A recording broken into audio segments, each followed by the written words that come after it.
The laughter stopped when Sergeant Patricia Williams walked past their table in the mess hall. 3 Marines had been pointing at the small eagle tattoo on her wrist, making jokes about the supply clerk trying to look tough with her little bird. Williams kept her head down, continuing toward the serving line with her tray. She had heard it all before during her 2 years managing inventory at Camp Pendleton. Staff Sergeant Rodriguez elbowed his buddy. "Look at that thing.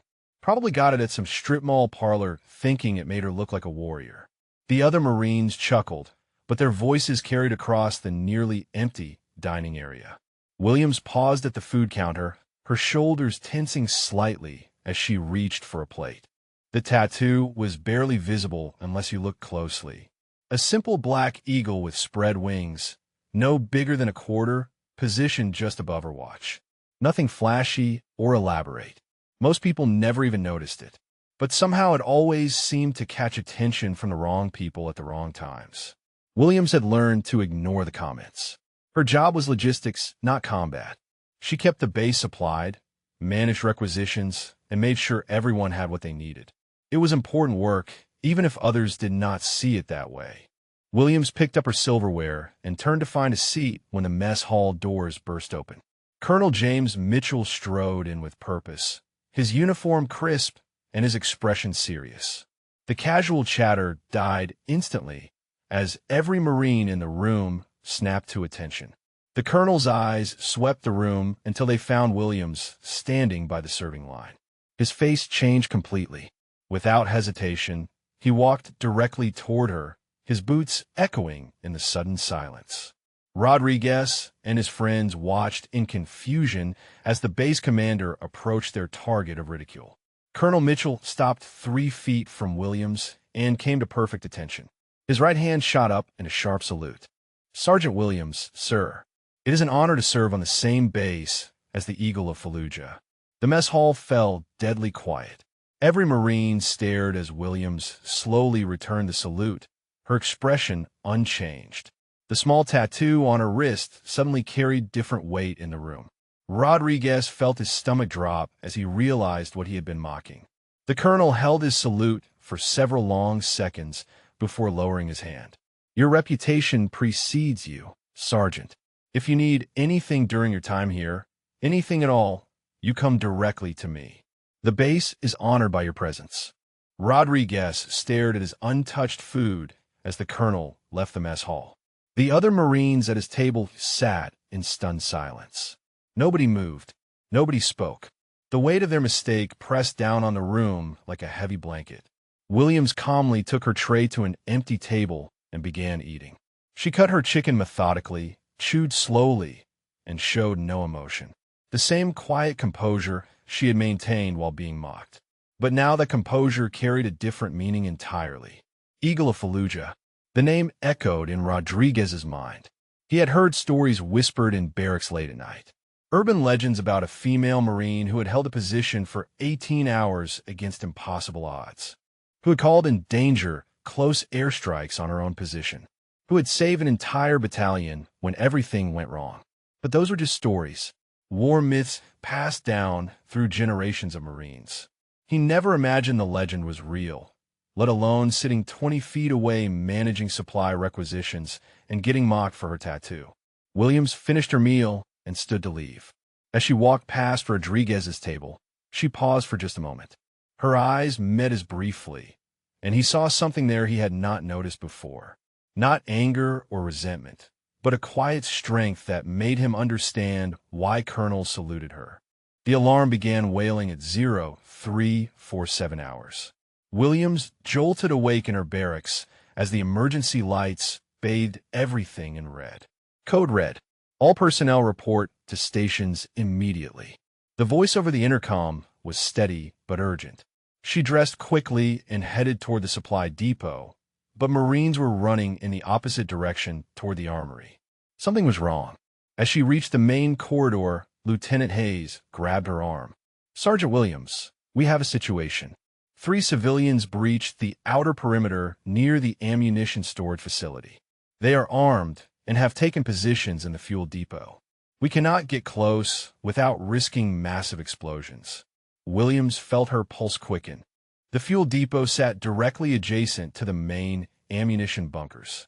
One stray round, one spark, and half the base would disappear in a fireball. She had helped design the storage layout during her first month here. She knew every access point, every blind spot, every vulnerability. The lieutenant continued. Colonel Mitchell is requesting all available personnel with tactical experience. We need someone who understands both the facility layout and close-quarters combat. He specifically asked if you would be willing to assist. Williams nodded without hesitation. Her supply clerk duties suddenly seemed very far away. The Eagle of Fallujah was being called back into action. Williams arrived at the command post to find controlled chaos. Maps covered every surface. Radio chatter filled the air.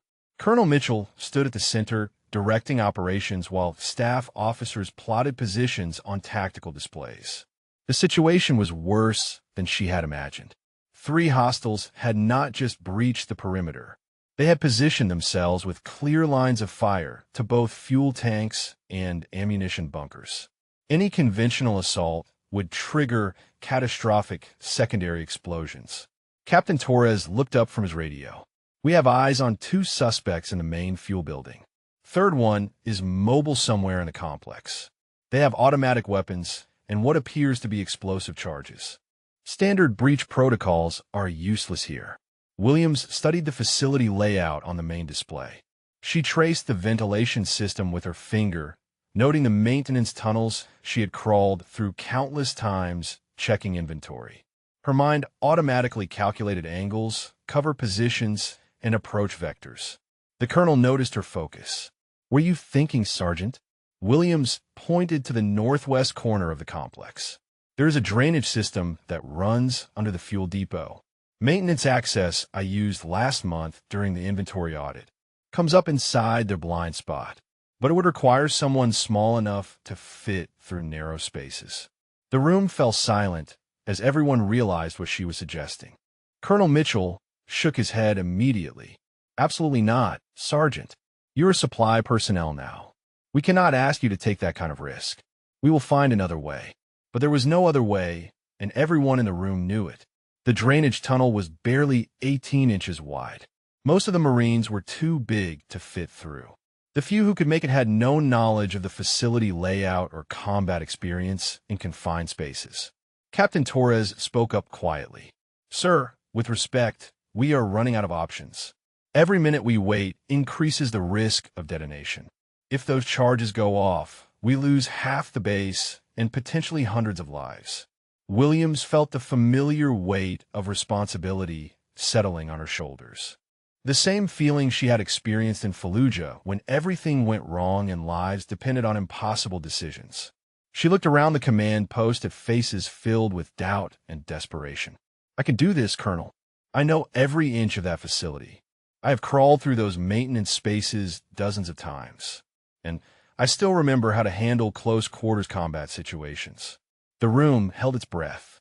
Rodriguez stood in the back corner, having been assigned to the command post security detail. He watched Williams volunteer for a mission that could easily be a death sentence, the same quiet courage he had mocked just hours earlier. Colonel Mitchell stared at Williams for a long moment before nodding grimly. "God help us all. Gear her up."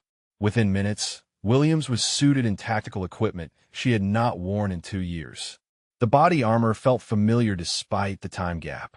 Her hands moved automatically, checking magazine placement and weapon readiness with muscle memory that never truly faded. The drainage entrance was a concrete culvert behind the motor pool, barely visible in the pre-dawn darkness. Williams knelt beside the opening and peered into the black tunnel. Water dripped somewhere in the distance. The space looked even smaller than she remembered. Captain Torres handed her a radio headset. "We will maintain contact throughout the approach. First sign of trouble, you abort and extract immediately. No heroics, Sergeant." Williams adjusted the headset and checked her sidearm one final time. The tunnel stretched ahead like a throat waiting to swallow her.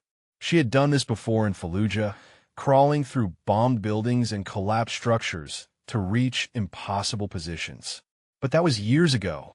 That was when she was younger, sharper, hungrier for combat. Now she was a supply clerk who counted inventory and processed requisitions. The question that haunted her as she entered the tunnel was simple. Could the Eagle of Fallujah still fly? The tunnel was tighter than Williams remembered. Her shoulders scraped concrete as she crawled forward through 6 inches of cold water. Every sound echoed behind her. Every breath seemed too loud. The tactical equipment that had felt familiar moments ago now felt clumsy and restrictive. 50 meters in, she reached the first junction. Her radio crackled softly. "Status report, Eagle." Williams keyed the mic quietly. "Approaching target building. No contact yet." Her knees ached against the concrete. Her back screamed from the awkward crawling position. This was nothing like the adrenaline-fueled combat of her younger days. This was methodical, painful, and uncertain. Then she heard voices above her head. 2 men speaking in hushed tones through the drainage grate. She froze completely, controlling her breathing as she had been trained years ago. The voices grew clearer as she listened. "How much longer do we wait?" One asked. "The charges are set. We could detonate now and be gone." "Not yet," replied the second voice. "We need the morning shift change. Maximum casualties when the day crew arrives." Williams felt ice in her veins. They were not just after the fuel depot. They were planning to kill as many Marines as possible when the base came alive at dawn. Less than 2 hours away. Williams keyed her radio with trembling fingers. "Command, Eagle. Intelligence update. They are targeting the morning shift change. Maximum casualty scenario. We have less than 2 hours." The response came immediately. "Copy that, Eagle. Can you identify explosive placement?"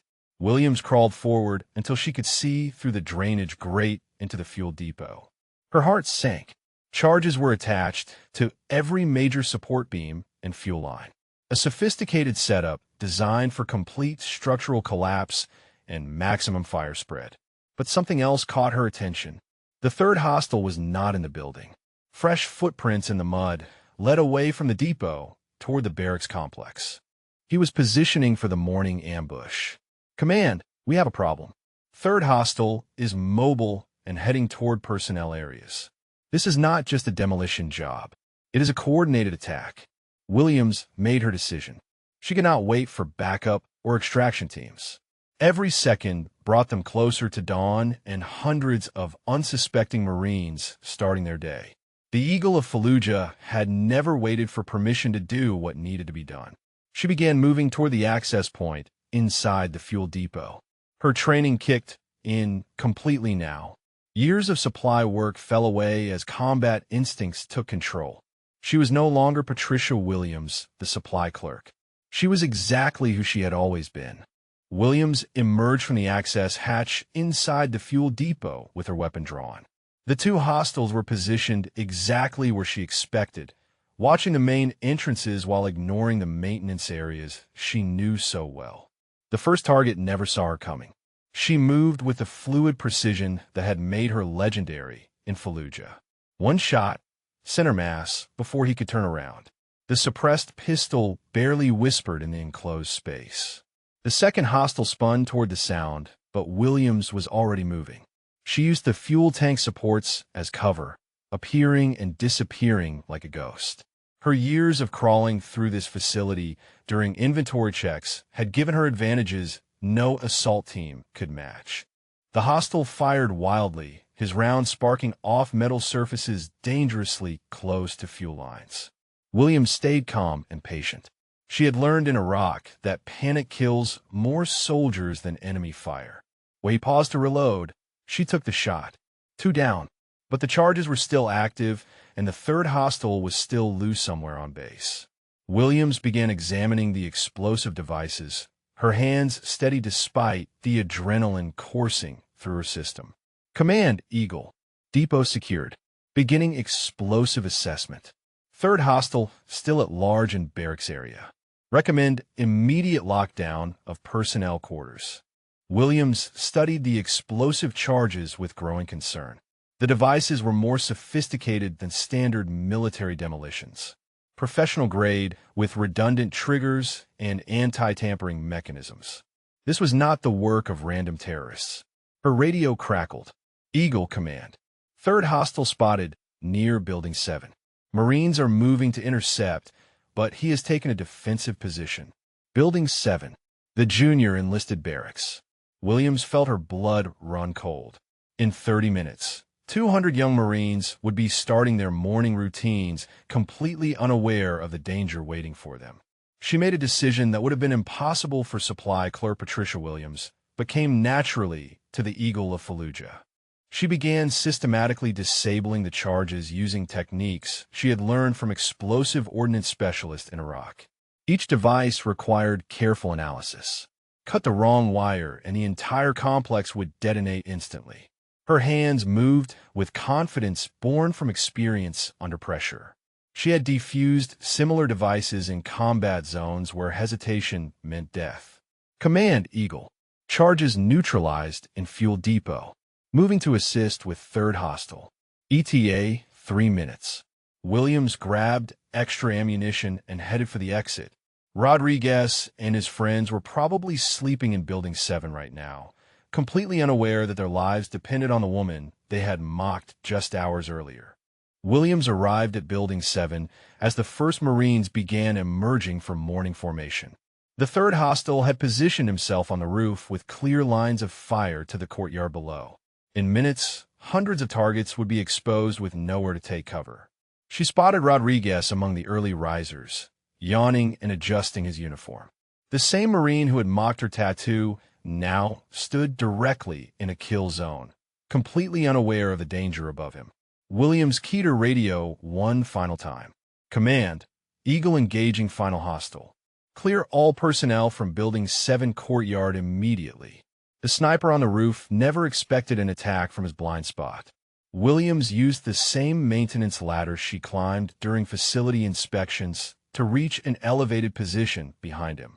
When he turned at the last second, he found himself facing the barrel of her weapon. The threat was over. Williams stood on the rooftop as the base came alive with activity below. Emergency vehicles, security teams, and medical personnel swarmed the area. But her eyes found Rodriguez in the crowd, looking up at her with an expression of complete awe. Word spread quickly through the base about what had happened. The supply clerk who managed their requisitions had single-handedly prevented a massacre. The Eagle of Fallujah had proven she could still soar when her people needed her most. Have you ever witnessed someone rise to an impossible challenge when everything was on the line? Share your story in the comments below.